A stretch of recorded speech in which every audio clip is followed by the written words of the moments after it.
ফাঁসি হলো না সঞ্জয় রায়ের। আরজিকর কাণ্ডে আমৃত্যু কারাদণ্ডের নির্দেশ। আমৃত্যু কারাদণ্ডের নির্দেশ দিলেন শিয়ালদহ আদালতের বিচারক অনির্বাণ দাস। সঙ্গে 50,000 টাকা জরিমানার নির্দেশ বিচারকের। এই ঘটনা বিরলের মধ্যে বিরলতম নয়। পর্যবেক্ষণ বিচারকের। নির্যাতিতার পরিবারকে 17 লক্ষ টাকা আর্থিক সাহায্যের নির্দেশ দিয়েছে আদালত।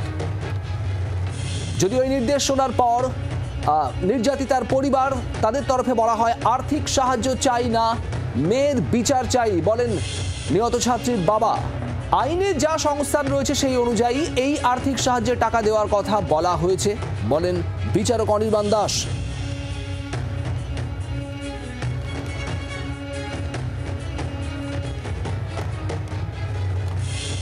ফাঁসি হলো না সঞ্জয় রায়ের। আরজিকর কাণ্ডে আমৃত্যু কারাদণ্ডের নির্দেশ। আমৃত্যু কারাদণ্ডের নির্দেশ শিয়ালদা আদালতে।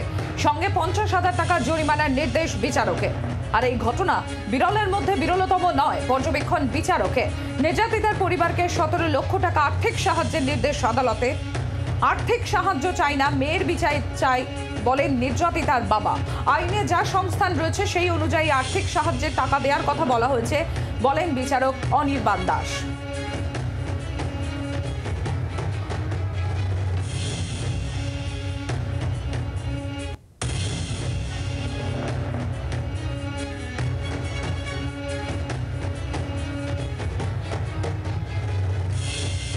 অ্যাডিশনাল ডিস্ট্রিক্ট এবং সেশন জাজ শিয়ালদা 1 নম্বর কোর্ট তিনি আরজিকর কাণ্ডের মূল অভিযুক্ত সঞ্জয় রায়ের ব্যাপারে তার সাজার মেয়াদ ঘোষণা করেছে। গত 18 জানুয়ারি 2025 সঞ্জয় রায়কে সেখানে দোষী সাব্যস্ত করেছিল বিএনএস অ্যাক্টের 64, 66 এবং 103-এর 1 ধারায় 3টে দোষ সেকশনে।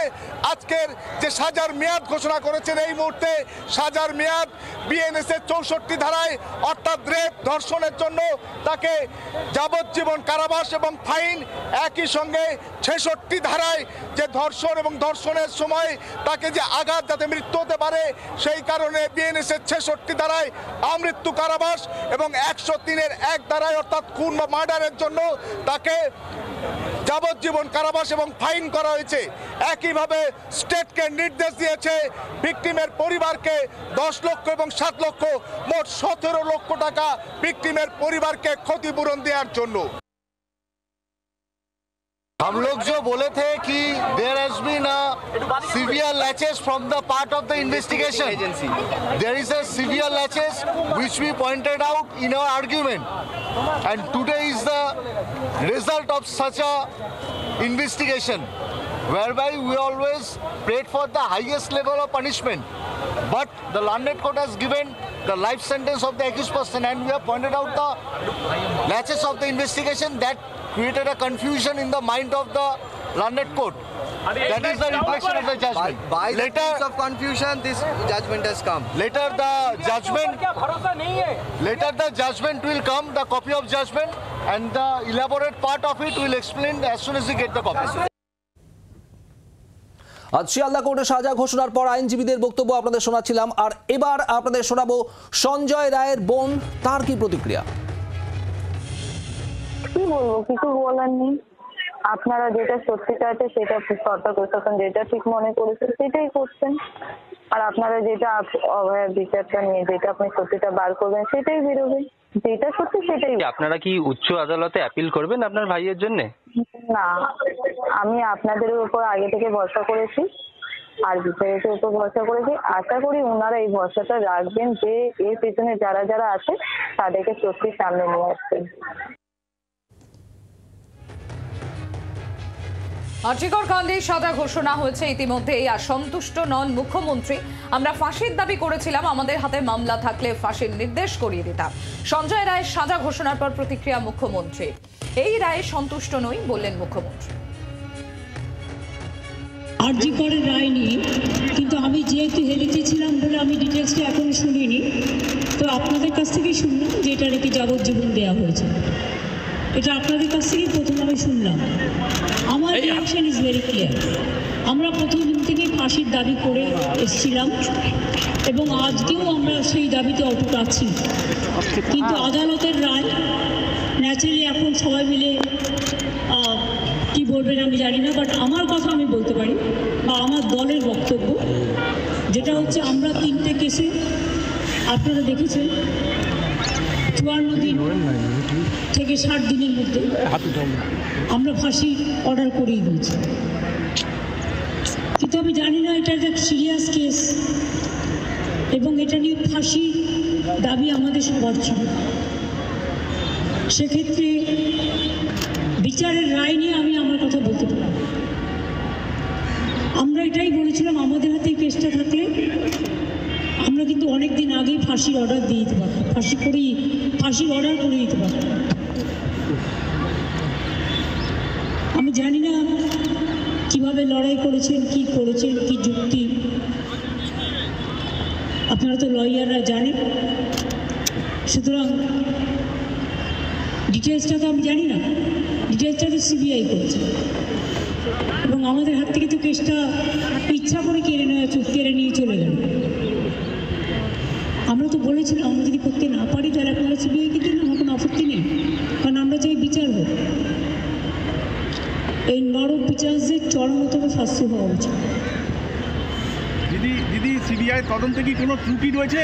আমি সব বলতে পারবো না, কিন্তু আমি এখনো আপনিও লয়ার, আমিও অ্যাজ এ লয়ার আমি এ কথা বলছি যে আমি তো ডিটেলস কাগজপত্র দেখিনি, but I am not satisfied, কারণ আমি ফাঁসি হলে অন্তত মনকে সান্ত্বনা দিতে পারতাম। আপনারা শুনছিলেন সাজা ঘোষণার পর মমতা বন্দ্যোপাধ্যায়ের বক্তব্য। আর এবার আপনাদের শোনাবো অধীর চৌধুরী, কংগ্রেস নেতা, তিনি কি বলছেন। রাজ্য পুলিশকে তো মানা করেনি ফাঁসি দেওয়ার ব্যবস্থা করতে। রাজ্য পুলিশ মনে করলেই সুপ্রিম কোর্টে হাইকোর্টে গিয়ে বলতে পারে যে আমি শিয়ালদা কোর্টের বিচারে সন্তুষ্ট নই, তাই আমি পুনর্বিচার চাই, পুনর্তদন্ত চাই। সেটা রাজ্য যদি মনে করে বলতেই পারে। যেমন রাজ্য সুপ্রিম কোর্ট আসছে চোরদেরকে বাঁচানোর জন্য, সারদা নারদার চোরটাদের বাঁচানোর জন্য, যাতে সরকারি শিক্ষকদের চাকরি না হয় তার জন্য সুপ্রিম কোর্ট আসছে।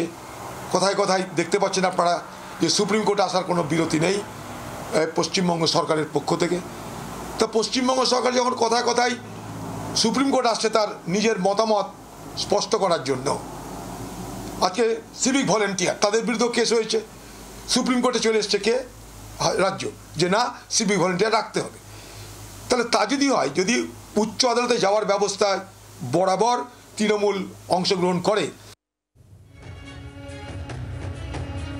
আর এবার আপনাদের আরো একবার শোনাবো সঞ্জয় রায়ের আইনজীবী সেজুতি চক্রবর্তী, তিনি ঠিক কি বলছেন। কি সাজা হবে এক্স্যাক্টলি সেটার জন্য আজকে একটা হিয়ারিং, যেটা আইনেই আছে, সেই হিয়ারিংটা আজকে হলো এবং সেখানে স্টেট সাবমিশন করলেন অ্যান্ড ডিফ্যাক্টো সাবমিশন করলেন যাতে ডেথ পেনাল্টি দেওয়া হয়। আমরা সেখানে ওটাকে চ্যালেঞ্জ করে সাবমিশন করলাম যে how supreme court itself has said যে যদিও রেয়ারেস্ট অফ রেয়ারেস্ট কেসে ডেথ পেনাল্টির প্রভিশন আছে অ্যান্ড ইটস নট আনকনস্টিটিউশনাল, তাও তখনই ডেথ সেন্টেন্স দেওয়া হবে যখন আর কোনো অল্টারনেটিভ পানিশমেন্টের আর কোনো কার্যকারিতা নেই এবং সেটা লনেট কোর্ট বিচার করবেন। এবং সেই রিলেটেডই আমি অনেক কটা সাইটেশন আমরা দিয়েছিলাম, যেখানে অনারেবল সুপ্রিম কোর্ট বলছেন যে এই ক্ষেত্রে রেস্ট অফ রেস্ট কেস হলেও তারপরে যদি রেফরমেশনের চান্স একটা মানুষের তো অধিকার, কেননা আপনারা জানেন জেলকে রেফরমেটরি সেন্টার বা কারেকশনাল হোম বলা হয়, ওইটা একটা জায়গা যেখানে মানুষের সংশোধন হওয়ার একটা সুযোগ দেওয়ার জন্যই জেলে পাঠানো হয়। দ্যাট ইজ দ্য ক্রিমিনাল, সেভাবেই এখন দেখা অর্ডারে হলো যে ডেথ পেনাল্টি, জজ সাহেব এসে বললেন যে ডেথ পেনাল্টি উনি দিচ্ছেন না, আমাদের সাবমিশনটা কনসিডার করা হয়েছে এবং আমাদের জাজমেন্টগুলো কনসিডার করা হয়েছে এবং লার্নেড কোর্ট বললেন যে এটা রেয়ারেস্ট অফ রেয়ারেস্ট কেস নয় এবং তাই জন্য হাইয়েস্ট যে সাজাটা দেওয়া হয়েছে দ্যাট ইজ লাইফ ইমপ্রিজন। আপনারা কি আগামী দিনে হাইকোর্টের দ্বারস্থ হবেন? ডেফিনেটলি উনি অপিল করবেন। বাংলার আওয়াজ, বাঙালির আবেগ, জি 24 ঘন্টা।